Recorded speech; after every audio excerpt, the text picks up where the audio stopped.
Hello everyone, I am Tanvi Sharma and I welcome you all to study IAS. देखिए, आज का दिन इसलिए इंपॉर्टेंट है क्योंकि सुप्रीम कोर्ट ने रिलीज किया एक special web page to celebrate the 50th anniversary of Keshavananda Bharati case judgement, जो कि 1973 के अंदर आया था।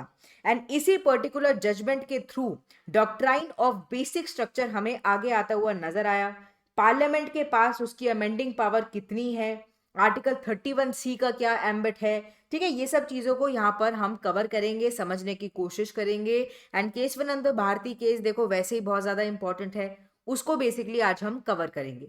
स्टार्ट करते हैं अपने आज के लेक्चर को, पर उससे पहले आप सब अकेडमी के साथ जुड़कर अपनी तैयारी को स्टार्ट कर सकते हैं, बेहतर बना सकते हैं। Specially if you are preparing for 2024 या फिर 2025, 50% आपको ऑफ मिल रहा है सब्सक्रिप्शंस के ऊपर, तो आप उसको कंसिडर कर सकते हैं।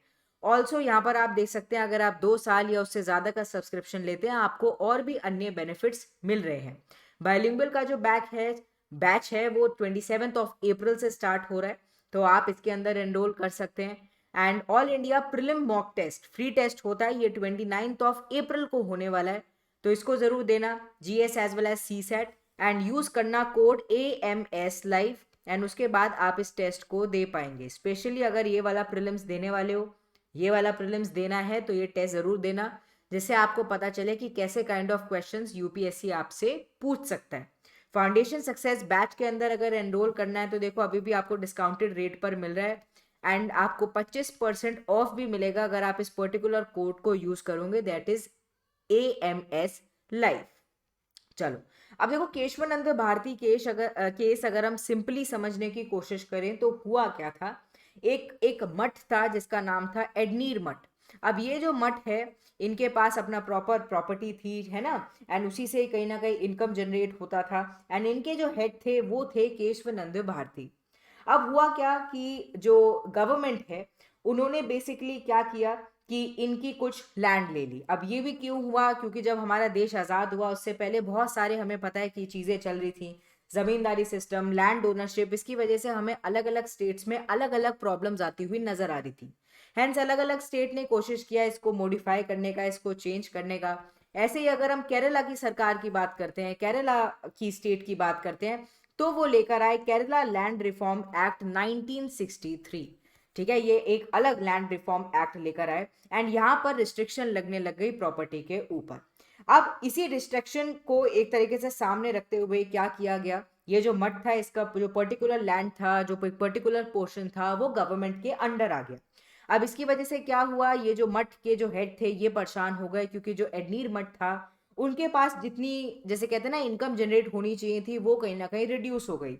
हैंस जो केशवानंद भारती थे वो कोर्ट के अंदर गए, उन्होंने एक रिट पिटीशन फाइल करी रिगार्डिंग दिस थिंग कि मेरे जो फंडामेंटल राइट्स हैं वो वॉयलेट हो रहे हैं, एंड लैंड रिफॉर्म जो है वो कहीं ना कहीं मेरे अधिकार मुझसे छीन रहे हैं। अब ये एक मेन स्टोरी है जो कि आपको पता रहनी चाहिए टू अंडरस्टैंड कि हुआ क्या, कि he basically challenge the Kerala land reform legislation जो कि 1970 के अंदर आया था। ठीक है, 1970 के अंदर बेसिकली इन्होंने इसको चैलेंज किया था, 1963 के अंदर ये पर्टिकुलर आया था केरला लैंड रिफॉर्म एक्ट, इसको बेसिकली इन्होंने चैलेंज किया था। And the case was challenge under article 26, and यहाँ पर ये बोला गया कि हमारे पास अधिकार है to manage are religiously owned property without the government interference. तो क्यों हमारी जो प्रॉपर्टी है उस पर इंटरफेरेंस किया जा रहा है। अब ये इसलिए भी इंपॉर्टेंट है, केशवानंद भारती एक तो लॉन्गेस्ट केस है, उसके ऊपर से 13 जज बेंच हमें देखने को मिला कि सेटअप हुई to basically come towards a verdict कि इसके आगे क्या है ना। कौन कौन से क्वेश्चंस देखो यहाँ पर इंक्लूड होते हैं। सबसे पहले तो ये क्वेश्चन आया कि जो पावर है पार्लियामेंट की टू अमेंड द कॉन्स्टिट्यूशन, क्या ये अनलिमिटेड है। कॉन्स्टिट्यूशन को जब मन चाहे पार्लियामेंट जो है वो अमेंड कर सकता है, पहले तो ये क्वेश्चन था। एंड पार्लियामेंट चाहे तो ऑल्टर कर सकता है, अमेंड कर सकता है, एब्रोगेट कर सकता है किसी भी पार्ट ऑफ द कॉन्स्टिट्यूशन को, इवन टू अ एक्सटेंट कि वो फंडामेंटल राइट जो लोगों के हैं उनको ले ले। ये कुछ सवाल थे जो कि सामने हमें आते हुए नजर आए, एंड इन्हीं का वर्डिक्ट 1973 का जजमेंट में आया था। देयरफॉर हमें डॉक्ट्राइन ऑफ बेसिक स्ट्रक्चर आता हुआ नजर आया, है ना, तो ये बेसिक है पूरा। अब केशवानंद भारती यहाँ पर आप देख सकते हैं एक्स्ट्रा इन्फॉर्मेशन, चीफ थे, वो चीफ पॉन्टिफ थे एडनीर मठ के, एंड उनकी प्रॉपर्टी जो है वो ले ली गई, तो उन्हें लॉस हुआ, तो उन्हें लगा कि नहीं मेरे फंडामेंटल राइट्स कहीं ना कहीं वॉयलेट हो रहे हैं। अब कौन कौन से fundamental rights? Article 25 right to practise and propagate religion, article 26 right to manage religious affair, article 14 right to equality, article 19(1)(f freedom to acquire property, and article 31 compulsory acquisition of the property. अब देखो इसके बाद हमें supreme court का मामला आते हुए नजर आता है कि सुप्रीम कोर्ट ने बेसिकली कंसीड किया था एब्सोल्यूट पावर को पार्लियामेंट को इन अमेंडिंग द कॉन्स्टिट्यूशन। अगर हम पुराने वर्डिक्ट्स को देखें, शंकरी प्रसाद केस को देखें या फिर सज्जन सिंह केस को देखें, in both the cases court ने रूल किया कि ये जो लॉ टर्म है in article 13 it must be taken to mean rules या फिर रेगुलेशन जो कि बनाए जाते हैं in exercise of ordinary legislative power and not amendment to the constitution, जो कि हम आर्टिकल 368 के अंदर कहीं ना कहीं देखें या फिर कंसिडर करें। दिस मीन्स कि कॉन्स्टिट्यूशन के पास पावर है कि वो अमेंड कर सकते हैं कॉन्स्टिट्यूशन के किसी भी पार्ट को, पार्लियामेंट के पास अधिकार है इंक्लूडिंग द फंडामेंटल राइट्स। पर आर्टिकल 13 क्लॉज 2 ये कहता है कि state shall not make any law, जो कि कहीं ना कहीं क्या करता है, लोगों का जो राइट है अंडर आर्टिकल जितने भी जो आर्टिकल्स हैं फंडामेंटल राइट वाले वो लेते हैं, ठीक है, वो नहीं करना चाहिए। एंड एनी लॉ जो कि इनके अगेंस्ट जा रहा है, ठीक है, उसको वॉइड डिक्लेयर कर दिया जाएगा। हाउएवर गोलकनाथ केस हुआ 1967 के अंदर, सुप्रीम कोर्ट ने यहाँ पर ये चीज कही कि Parliament cannot amend the fundamental rights and power to amend the constitution would only be with the constituent assembly. तो यहाँ पर ये कह दिया गया कि पार्लियामेंट के पास अधिकार नहीं है कि वो जब मन चाहे वो क्या करे, वो कॉन्स्टिट्यूशन को अमेंड कर दे। अब देखो क्या हुआ, सुप्रीम कोर्ट इन्हें एक तरीके से रिस्ट्रिक्शन लगा दी amending power of the parliament पे, तो पार्लियामेंट ने भी क्या किया, पार्लियामेंट भी कॉन्स्टिट्यूशनल अमेंडमेंट के थ्रू अपनी पावर को फिर से लेने लग गई। कौन कौन सी अमेंडमेंट्स आई? 24th अमेंडमेंट आई, 25th अमेंडमेंट आई एंड 29th अमेंडमेंट आई, जिसमें बेसिकली पार्लियामेंट ने इस नोशन को चेंज करने की कोशिश करी।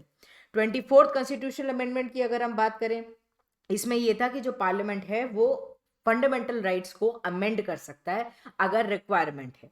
25th की अगर हम बात करें, यहाँ पर राइट टू प्रॉपर्टी के रिगार्डिंग आया, पर यह भी कहा गया कि जो गवर्नमेंट है वो चाहे तो प्राइवेट प्रॉपर्टी को एक्वायर कर सकती है फॉर पब्लिक यूज, एंड जो कंपनसेशन है वो भी पार्लियामेंट ही डिसाइड करेगी, यहाँ पर सुप्रीम कोर्ट का कोई रोल नहीं होगा। एंड फिर 29th अमेंडमेंट एक्ट आया, जिसके अंदर बेसिकली लैंड रिफॉर्म से रिलेटेड आया कि जो लैंड रिफॉर्म वाला जो पोर्शन है ये हम 9th शेड्यूल के अंदर रख देते हैं, जिससे ये क्वेश्चनेबल नहीं हो, इसके ऊपर सवाल नहीं उठाए जाए। ठीक है, तो ये हमें चीज देखने को मिली कि यहाँ पर तो सुप्रीम कोर्ट क्या कर रहा है, रिस्ट्रिक्शन लगा रहा है, पर पार्लियामेंट क्या करती है, अमेंडमेंट लेकर आती है फर्दर, जिससे वो फिर से अपनी जो पावर है उसको ले सके। अब कोर्ट हेल्ड दैट की जो अमेंडमेंट हुआ under article 368 is law within the meaning of article 13 of the constitution, and therefore if an amendment take away या फिर abridge करती है fundamental rights को under the part 3 वो void कहलाएगी। ठीक है, तो ये सब डिस्कशन यहाँ पर चलता रहा। यहाँ पर आप देख सकते हैं आर्टिकल अगर हम 24th अमेंडमेंट एक्ट की बात करें तो parliament had also given itself the power to amend any part of the constitution। 25th के तहत प्रॉपर्टी के रिगार्डिंग आया था। 29th भी देखो इंपॉर्टेंट है, 29th में यहाँ पर जो लैंड रिफॉर्म है उसको 9th शेड्यूल के अंदर रख दिया गया, जिससे क्या हो, इसके ऊपर कोई जुडिशियल रिव्यू नहीं हो सके। अब ये सब जब चल रहा था, फाइनली हमें वर्डिक्ट आता हुआ नजर आया केशवानंद भारती केस का, एंड बहुत ही ज्यादा इंपॉर्टेंट इस केस का वर्डिक्ट आया। लैंडमार्क जजमेंट डिलीवर हुआ 24th ऑफ अप्रैल 1973 को, इसलिए आज हम क्या कर रहे हैं, 50th एनिवर्सरी इसकी हम एक तरीके से ऑब्जर्व कर रहे हैं।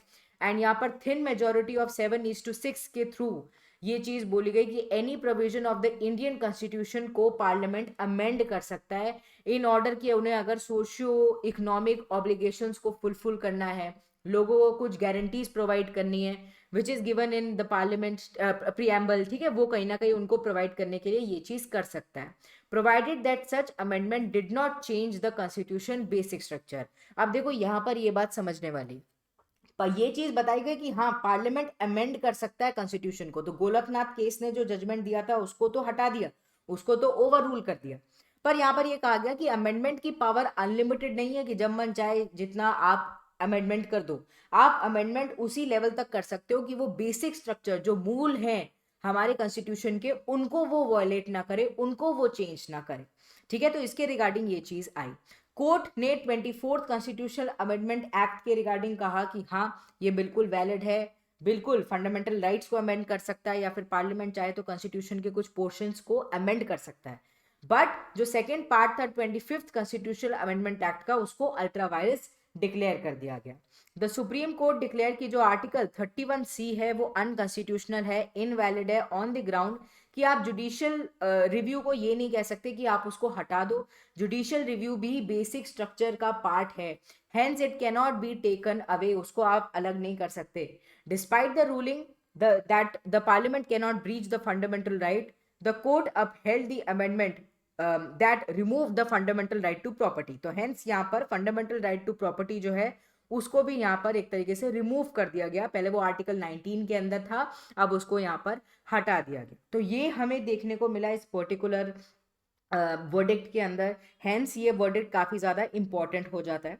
एंड अगर हम यहाँ पर बात करें बेसिक स्ट्रक्चर के पार्ट के अंदर क्या क्या आएगा, तो बेसिक स्ट्रक्चर के अंदर supremacy of the constitution, rule of law, separation of power, judicial review, federalism, secularism, independence judiciary की, sovereign, democratic, republican structure, freedom and dignity of an individual. ठीक है, ये सब चीज़ें जो हैं ये बेसिकली बेसिक स्ट्रक्चर डॉक्ट्राइन का पार्ट है। अब बेसिक स्ट्रक्चर डॉक्ट्राइन की अगर हम बात करें, ओरिजिन हम इनका कहीं ना कहीं जर्मन कॉन्स्टिट्यूशन से ट्रेस कर सकते हैं। After the Nazi regime it was amended to protect some of the basic laws. ठीक है, तो यहाँ से हम इसको देख सकते हैं। In India basic structure doctrine was form the bedrock of the judicial review of all the laws passed by the Parliament. No law can impinge on the basic structure, कोई भी लॉ ऐसा नहीं बनाया जाएगा, कोई भी ऐसा एक्ट नहीं लाया जाएगा जो कि बेसिक स्ट्रक्चर के अगेंस्ट हो, उसके खिलाफ हो। Parliamentary democracy, fundamental right, judicial review, secularism are all held by the court as basic structure. The list is not exhaustive, ऐसा नहीं है कि लिस्ट पूरी बताई हुई है, बट हाँ बहुत सारी चीज़ें ऐसी हैं जो कि समझने वाली हैं कि नहीं हमारे कॉन्स्टिट्यूशन का मूल है, एंड आगे भी अगर हमें किसी की रिक्वायरमेंट होगी हम उसे बेसिक स्ट्रक्चर के अंदर लेकर आएंगे। यहाँ पर आप देख सकते हैं federal and secular character of the constitution, democratic character of the polity, liberty of thought, expression, believe, faith and worship, welfare state, equality of status and opportunity, separation of power, dignity of an individual, unity and integrity of the nation, sovereignty of India. ये सब क्या है, ये सब basic structure का part है। तो इस पर्टिकुलर लेक्चर में वी सॉ कि क्या पूरी कहानी है केशवानंद भारती जी की, क्यों उनका केस जो है वो हमारे लिए इम्पॉर्टेंट है। दो वो अपना केस हार गए, बट उनके केस की वजह से ही हमारे कॉन्स्टिट्यूशन को एक बैकिंग मिल सकी, हमें ये समझ आ पाया कि पार्लियामेंट की जो अमेंडिंग पावर है वो कितनी है। ऑल्सो ये नहीं कि आप 9th शेड्यूल के अंदर किसी भी आर्टिकल को रख दोगे तो वो बिल्कुल ही इम्यून हो जाती है। अगर कहीं ना कहीं 9th शेड्यूल में रखा हुआ कोई भी इंपॉर्टेंट कंपोनेंट वॉयलेट करता है बेसिक स्ट्रक्चर को, तो इट कैन बी चैलेंज्ड। ठीक है, जुडिशियल रिव्यू उस पर हो सकता है। तो ये सब चीज़ें हमें केशवानंद भारती केस के बाद क्लियर होती हुई नजर आई। अगर आपको ये लेक्चर अच्छा लगा, इन्फॉर्मेटिव लगा, do not forget to hit the like button, also subscribe to our channel study IAS. चलिए मिलते हैं कल। Bye bye everyone, take care and have a wonderful day ahead.